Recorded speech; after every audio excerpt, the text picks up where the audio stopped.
Hello, everyone. Welcome to Vanished Chicagoland Stories, the podcast. I'm your host, Pete Castanis. This is episode 109, season 5. Today's date is March 6, 2022.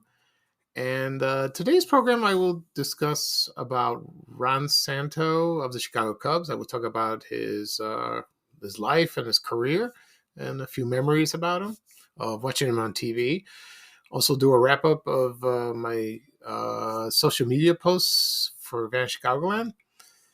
And a couple more things I will talk about. Right now, the program will go into a commercial break.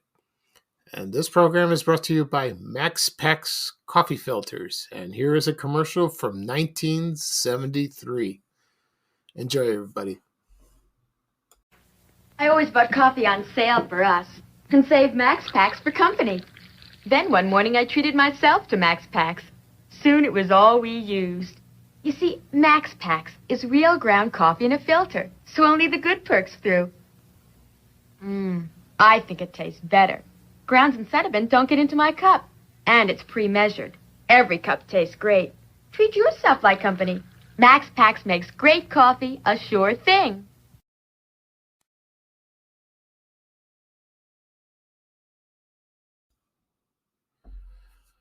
Okay, everyone, I am back. I hope you enjoyed that commercial for Max Packs Coffee Filters. I remember this product very well. Growing up in the 70s, they were used for coffee percolators, and also remember when in the old days where people boiled their coffee.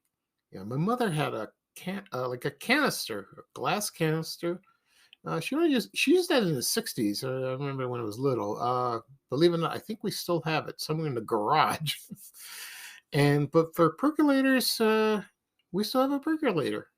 We still do. And believe it or not, a lot of people like that because that's the real taste. Today is okay, but that's it still tastes good when you use that.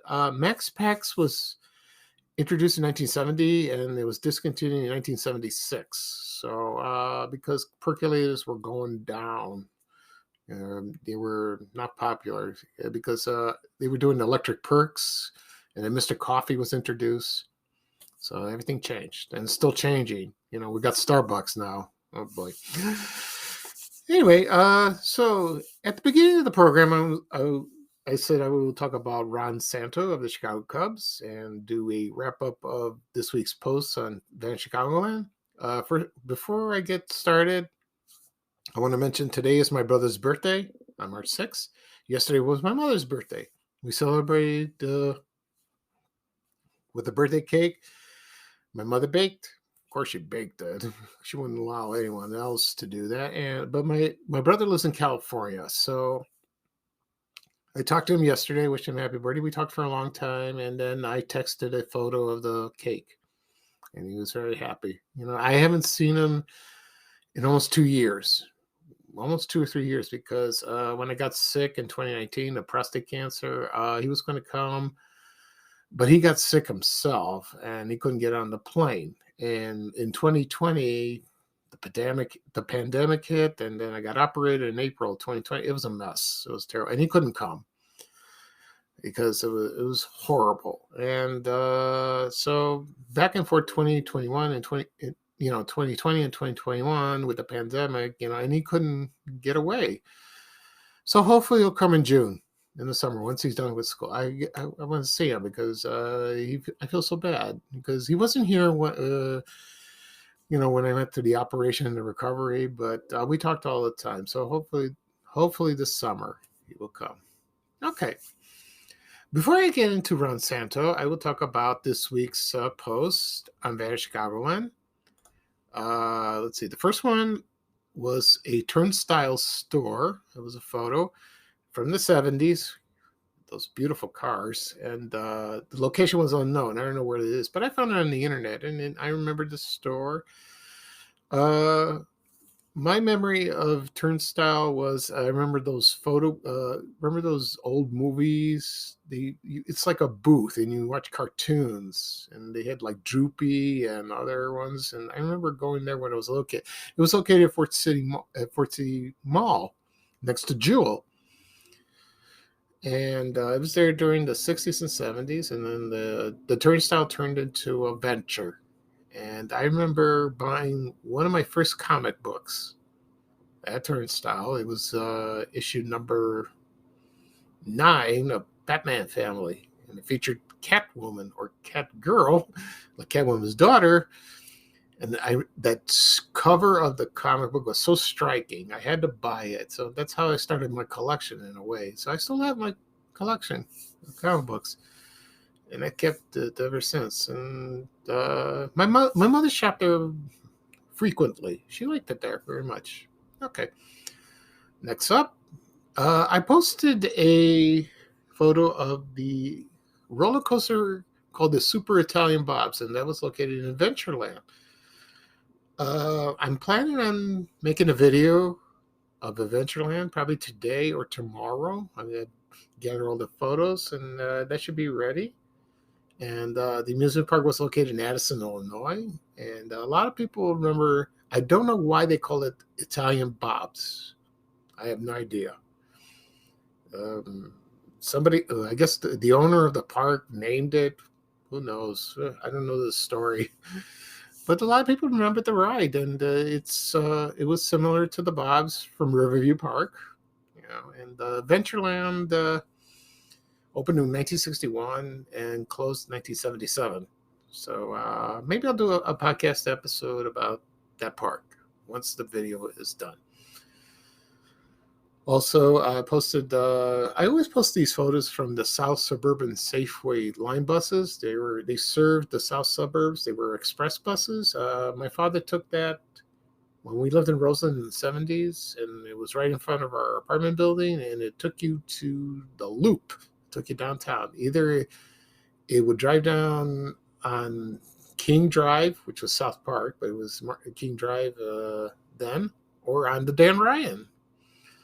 And it would be, but it had a sign say Dan Ryan Flyer, so you know that that's an express bus. It wouldn't go on the King Drive. So it had several routes, and I think their headquarters was in Harvey, Illinois. And those buses were cool, and it cost like 25 cents, I believe, at the time. It was great. I love that. Next up, I posted a menu from the Town Pump restaurant located on the corner of Western Avenue and Devon in the, I think, the Westridge neighborhood around Rogers Park. I don't remember this restaurant. This was from the 50s, and it was kind of cool.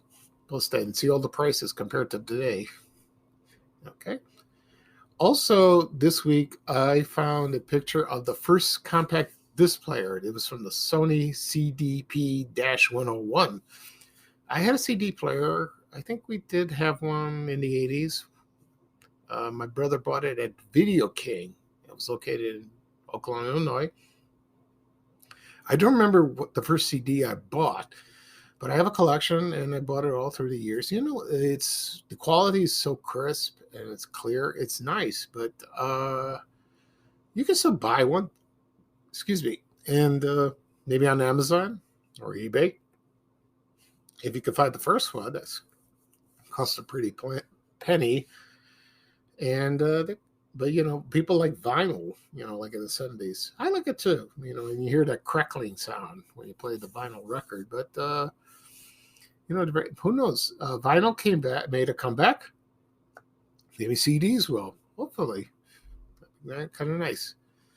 Also, I posted a telephone directory from the Western Electric Company located in Cicero, Illinois. It was a office complex called Hawthorne Works, and it was like at Cicero near Cicero Avenue, Cicero and Cermak, excuse me. And somebody mentioned on my page, this company employed 40,000 people, 40,000 employees. It was a huge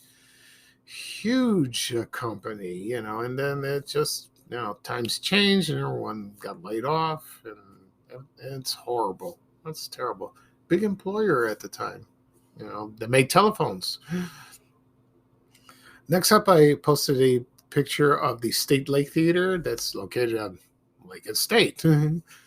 It was from 1973, and it was from the premiere of the movie Enter the Dragon that starred Bruce Lee. And I think he died after the premiere, I think. I'm not sure. And the theater's gone, but it was right next to the WLS TV. That's still there, the television station. So, and I've never been to the theater, but I heard it was pretty cool, and a lot of people loved it. And they remember their first movies. There are not many theaters downtown, especially at State Street. They have, live theater, like the Chicago Theater there across the street, but not movie theaters, not really. So it's a shame. Next up, I posted a photo of Ricky's Restaurant that was located on the corner of Broadway and Belmont Avenue. I remember that. I think it was owned by Greek people because I remember there was a Ricky's West at the Brickyard Mall, located on the northwest side at Fullerton and Narragansett, or Diversity, around there. Brickyard, it's not a mall anymore. It's a shopping center. It's changed. I went there one day about a couple of years ago, and but a lot of people remember Ricky's. They really do. So I found a photo of that in the newspaper, and I posted it. Okay. Next up, I posted a Creature Features ad. 2 movies, The Walking Dead and The Ape, that's both starred Boris Karloff, wonderful actor. So I think that was the first time they aired those movies on that. But someone mentioned on Facebook they watched Dracula's Daughter on Svengoolie. And that's a good movie, but he's carrying on the tradition. It's not the same, but Svengoolie's wonderful. And so are the movies. It's fun to watch that. Also, it was the 60th anniversary of the grand opening of Marshall Field's in Oak Brook Center in Oak Brook. And it was from people, what they said, it was a beautiful store. And I went there at Macy's. It was turned into Macy's after that. I went there about maybe a few years ago. My dad's cousin worked there. And she passed away in 2019 in September. And, my mother and I went there one day and we met her, and it was wonderful. But the store, Marshall Field's changed. They changed the name. Everything's gone, and we wish we wanted it back. But that was I think it was a very classy store. Not like it's State Street, but this was classy. And they said it was a good store at the time. And I think Sears opened that at the same time. So it opened in March of 1962. That's something. Okay. And next up, we have yesterday was the 40th anniversary of John Belushi's death. And wow, time play. He was a talented man, funny. He died. He shouldn't have died. Because of the drugs. A lot of people say it was foolish. It was foolish, but but he couldn't control himself. Self-control. Fame got to him. But he only acted a few movies. I remember watching on Saturday Night Live and Animal House, also 1941, and the movie Continental Divide. I never saw the movie. I should watch that. I hear it's very interesting. And Neighbors. I can't think of other ones like Blues Brothers, of course. That's a classic, filmed in Chicago. And the funniest skit that John Belushi did on Saturday Night Live, a lot of people don't remember that, was when he portrayed Elizabeth Taylor. And he wore the black wig with the jewelry, and he's eating a piece of chicken, like a whole chicken, and he's choking while he's talking. I don't know if Elizabeth Taylor saw that. Maybe she did, and she probably got offended. So I don't know why I found that hilarious. I remember that. So he looked like her when she was overweight. Yeah.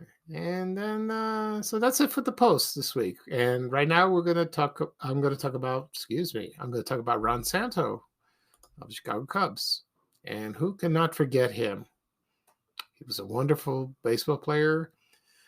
And he's still missed to this day. I've said this many times. I'm not into baseball, but he is part of Chicago, and he was a wonderful player, wonderful man. And so I will talk about a little bit. Yeah, I will talk about his career and where he was born, and also his pizza. If you remember his Pro's Pizza. But right now, the program will go into commercial break. And here's a commercial from 1969 where he did a Snickers candy bar commercial. And I mentioned Ron Santo. He doesn't speak in the commercial, but he is featured. So here it is, the 1969 commercial featuring Ron Santo for Snickers candy bar. Pre-game practice. And who's that eating a Snickers candy bar? Ron Santo, that's who. Snickers, packed with peanuts, packed with power.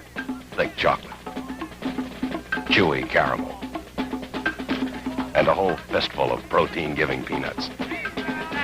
So a Snickers is loaded with taste, loaded with energy. Snickers, packed with peanuts, packed with power. Okay, everyone, I am back. I hope you enjoyed the commercial. The funny thing about this, I found it strange that he was a diabetic. And, from what I understood all through my life, that, diabetics don't eat chocolate. They don't eat candy or sweets. But, things have changed since then. You could eat one, but in moderation. So I'm surprised about that. And I will talk about his battle with diabetes in a moment. So let's start with his, where he was born and how he got started in his baseball career. He was born in Seattle, Washington, February 25th, 1940. And he played with the Cubs from 1960 to 1973. And he played 1 year for the Chicago White Sox. I didn't understand that. So I don't know how that happened. And then, so he was a third baseman. His number was number 10. And he was an all-star for 9 seasons. That's quite a accomplishment. Really was. And he was a good, he hit a lot of home runs, about 30 or more, And let's see, he was also a commentator on WGN radio. He was with I forgot his name. Well, I'll get to him in a minute. So anyway, I remember watching him probably in the early 70s on WGN Channel 9. When they broadcast the Cub games, and then sometimes he was interviewed after the game, called the 10th inning. I right now WGN doesn't broadcast sports. I don't know if they still do the 10th inning. I don't know. Things have changed, which is a shame. And he was diagnosed with diabetes when he was a teenager, and he didn't go into public until 1971. He kept this a secret. And it was Ron Santo Day when they did that. I think it was August 1971, and that's when he announced it. So he kept it for a long time. And so he was he was involved with the Juvenile Diabetes Association, and so that they still do that to this day. They have like marathons and fundraisers, all kinds of charities for that. And let's see, he went into the pizza business, which I remember that, and it was called Ron Santo Pro's Pizza. And there was one located in Park Ridge, Illinois, on Southwest Highway is by my house, Northwest Highway. And I think he got into business like in the mid 60s, and there was he had a partner, Glenn Beckett, I think that's his name. And it had takeout. I don't think they had dine in. I don't think so. So you can order pizza. One time, one of his drivers was sick, so he delivered in with his Cadillac. Can you imagine, like, if you order pizza and there's Ron Santo delivering your pizza? That'd be kind of cool. And it was sold at Wrigley Field at the concession stands, also at Comiskey Park and Soldier Field. It's kind of funny, selling pizza at Comiskey Park, with their rivals. I don't know how the pizza was. I never ate it. From what I understand, some people said they liked it, and it was also sold frozen at grocery stores like Jewel, Dominic's, High-Low, National, you name it, it was there. And I think I don't know, I think he sold the business or closed up like in the early 70s. It was there, it was there and now it was gone, and I wish I tried it. It'd be interesting, And first off, when I had to learn about Ron Santo, I watched a documentary that was made by his son. It was produced, written. His name is Jeff Santo. And it was called This Old Cub, made in 2004. And luckily I found it on Tubi. It's a free channel on when you go on your Fire Stick. So before I wanted to get all the information, so I watched the documentary and I loved it. It was they showed him most of the time. They showed him, this is before he passed away. Like they amputated his legs because due to diabetes, he went through therapy. He was in the hospital, and they put prosthetic legs, so he walked with a cane. And he talked about that. He also talked about his career. They didn't mention the pizza, the pizza business much. Not really. They touched it, but not much. And it was a very good documentary. I felt sad, really sad, because he's a wonderful player, and this terrible disease, affected him greatly. It was kind of sad like that. And it was narrated by Joe Mantegna, the actor. And there were some interviews, Ernie Banks, Gary Sinise, Bill Murray, and many other people. And when you think of the Chicago Cubs, you think of Ron Santo or Ernie Banks, two great guys, two wonderful players. And so I loved the documentary, I really did. And Ron Santo passed away on December 3rd. 2010, and let's see, he got inducted to the National Baseball Hall of Fame in 2012, 2 years after he died. He tried to, I don't know how that works. They applied, but he got turned down, never got selected.